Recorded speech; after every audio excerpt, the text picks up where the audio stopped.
Ladies and gentlemen, we're moving into getting noticed in a crowded digital world. We have an international speaker once again for this session. Her name is Christopher Peterson. She is the Director of Global Sales and Channel Marketing, Neustar Incorporated.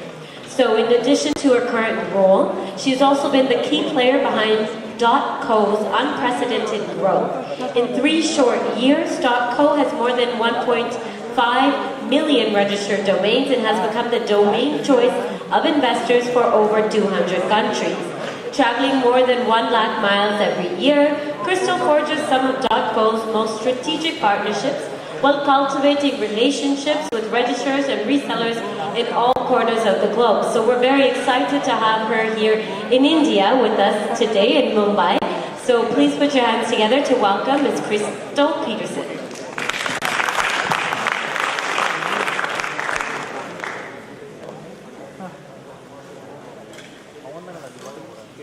Super excited to be with you guys today. Again, my name is Christopher Peterson, and I lead all of our channel development efforts at Neustar's Registry Services. Neustar manages the .biz, the .co, the .us, and the newly launched .nyc domain, along with running the back-end technology services for over 300 new GTLDs, including domains like .club, .buzz, and .uno. And if you've been in the previous sessions, you've learned about online marketing trends and content marketing to boost your SEO. I'm excited to talk to you today about getting you and your customers noticed in a crowded digital world. From building a brand to marketing that brand, and then getting you and your customers found online to ultimately get results.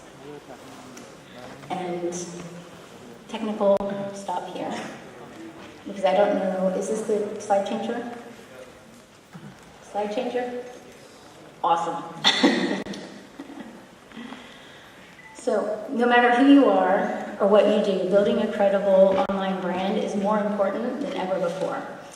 You need a meaningful, memorable digital brand that tells people who you are and what you're all about.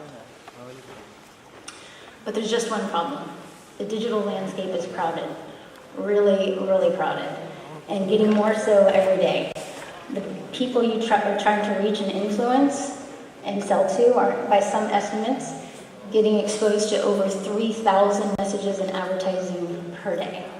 We all get exposed to over 3,000 advertising messages per day. Think about how crazy that is. So why is building a brand so important? To cut through this crowded landscape requires a really strong online brand.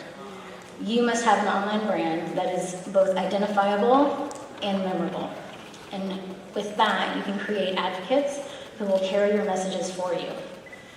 In an online world, one advocate will influence 2 people. While online, one advocate can influence over 14 people because the way they create content. People you influence create content that then others will find when seeking information. A brand's value is merely the sum total of how much extra people will pay, how often they will choose, and the expectations, memories, stories, and relationships of one brand over other alternatives. If the consumer doesn't pay a premium, make a selection, or spread the word, then no brand value exists for that consumer. A brand isn't what you say, it's what your customers tell their friends. So, question, what feelings, images, or emotions do each of these brands evoke in you? And how do you know?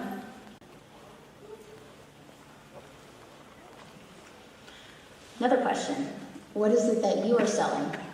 Is it just a product or a service, or is it something more? As an example, the .co brand, which was built by the team that I work with, was built to signify opportunity that drove into a product, which was a domain name. But we were really looking to provide an opportunity. From the light bulb with a little in the sea to the bold and friendly colors, we look to make sure everything from our messaging to our logo helped to spread the message of opportunity.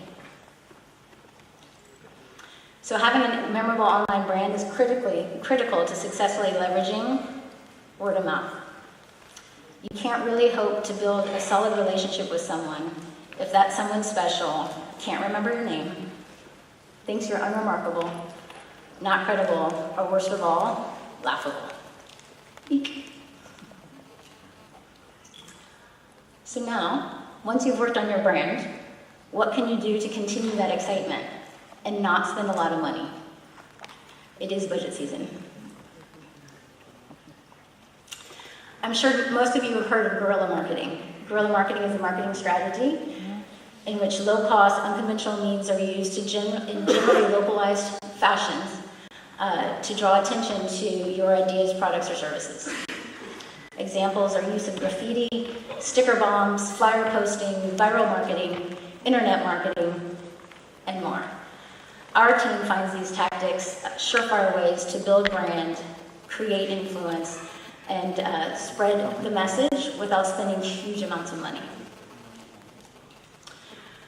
So some of the marketing examples that are very effective, again, as I mentioned, street teams, giveaways in public locations, social media, Facebook plans, Twitter plans, beyond just being on Facebook or Twitter, the plan behind it, sticker bombs, even more. Some of the examples you see on the screen, 4.5 years ago, right before .co launched, .co successfully hired several street teams to build awareness from having them create their own songs, down with lame domains, to interrupting traffic in the San Francisco area. They were very inexpensive and they did get noticed. Fortunately, all in a positive way, even though they were stopping traffic. I was also talking to .Asia. .Asia has been building a sticker bomb campaign that connects with Instagram to help build awareness and foster a fun and exciting experience. And we wish them all the luck. It sounds very awesome. And then when .NYC launched this past October in New York City, balloons were given out at all of the parks to get even the small ones excited about .NYC so that when they can set their fingers on the computer keyboard, they were thinking .NYC in the brand that they got a balloon from. So with a play on words for my day-to-day business, you want a brand and marketing campaign that will master its domain. Get noticed by building a brand, and then get found.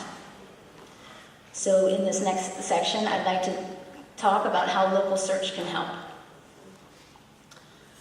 So consumers' local search habits are getting more sophisticated than ever. Competition is fierce, and businesses need to be prepared with the right information and experience for their customers, no matter which device that consumers are looking to find, whether it be a smartphone, a tablet, or a PC. I have 4 key findings to share with you today from the 7th annual local search study that was conducted by my company Neustar in 15 miles. We polled 4,000 users of local business search sites to gain a deeper understanding into the relationship between both local search and the devices that are used. So the 4 key findings. Number 1, local search drives sales for local businesses. Awesome. Number 2, different devices have different roles in local search. Number 3, GPS will play a key role in the local search. And number 4, the top categories for local search do differ depending on the type of device that is used. So the first key finding, mobile phones have the highest conversion rate with 4 out of 5 local searches ending in a purchase. However, 3 out of 4 of those purchases do take place in a brick and mortar store. So question for those resellers and provider of services out there, are your customers making sure they are making an impact and being able to be found online, even if they only sell through a physical location? Number 2. According to the survey, 63% of searches use multiple devices to find local businesses. 79% of mobile phone users and 81% of tablet owners use all of their devices in a local search across the board. More than half the consumers, 54%, stress the importance of mobile site design. So another question for those that provide web services and online services out there: do you offer responsive website services, or do you have a connection to somebody that can get that to your customers to help better serve their needs online? Number 3, the number of people with a GPS system on their mobile phones rose 6% from 2013 to 2014. And GPS owners would like to see information such as hours of operation and special offers, and not only maps and directions to get to locations. And finally, number 4, 51% of mobile searches are looking for information on a specific product or service. And then 4 out of 5 of those searches do end in a purchase, usually within hours of the search, which is always very, very exciting. So in the end, what does this all mean to you and your customers? Brands and businesses do get found online through local search. What product or service are you using or reselling to help you and your customers get found online? Because local search does drive results. Make sure your customers' businesses have a website. Most local searches result in a physical location sale. And then lastly, mobile. Make sure that those responsive websites are ready. So if you look at what's happened online in the last 10 to 15 years, it's really, really extraordinary, and it's amazing. From things that a few years ago would not have been possible whatsoever, now have become super commonplace. New business models are emerging every single day and that connect people in new and exciting ways. We've created new possibilities for entrepreneurs and entrepreneurship, and it can literally change the world. So make sure your brand and your consumers' brands or customers' brands are staying on top of all of the noise out there. Along with that, broadband penetration around the world has been increasing. So local searches, all of those local searches, online searches have been increasing. Your customers want to be found. Help them be found.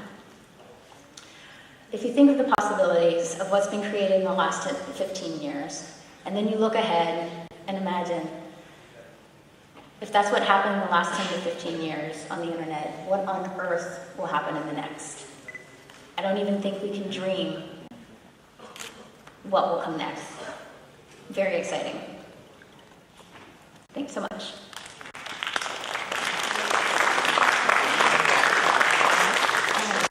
I can't see it all, but if there are any questions, I'm willing to take some questions, and then my contact information is up here, so please feel free to email me any questions that you may have as well. We are also, we have a booth out in the expo area, a big .biz and a .co logo on it, so happy to take any questions out there too throughout the weekend. Okay, so do we have any questions? If you can just, like always, raise your hand so we can get the mic to you.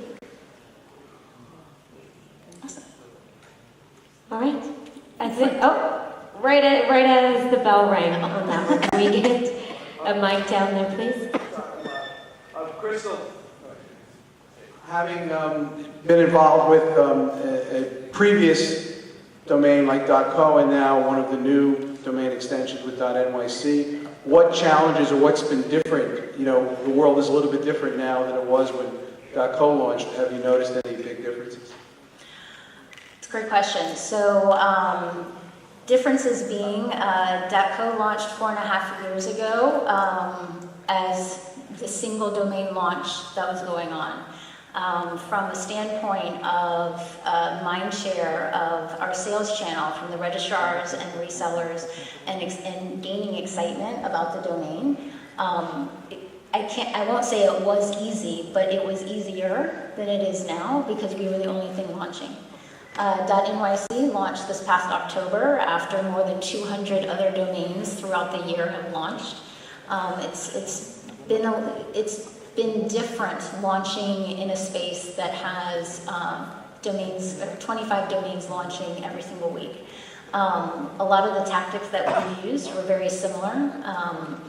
The mantra for .co has been awareness, growth, and use. You build awareness to then gain growth, to then foster use, to then build more awareness. We say 3 different things with .nyc strategy, but it still centers around that.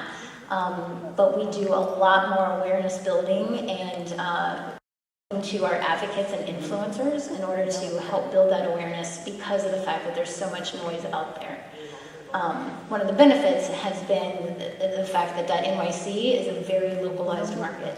You have to have a physical address in New York City, in the United States, to be able to get a .nyc. So where sometimes from a policy angle, does that help or hinder sales? I don't know, but from an awareness standpoint, it's actually very straightforward, and that has helped now versus before. So,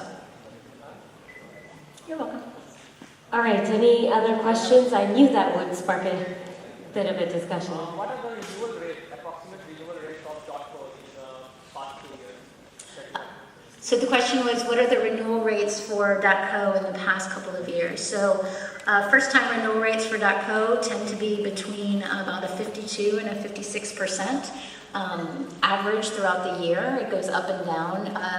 .co launched in July, so July, August, and September first-time renewal rates tend to be 65% or above. The average blended renewal rate for .co is about a 68 to 70% renewal rate. Great, any others? All right then, so I guess anyone can email you if they think of something, but thank you very, very much, Crystal, for that great session, and please join me in thanking our speaker, Crystal.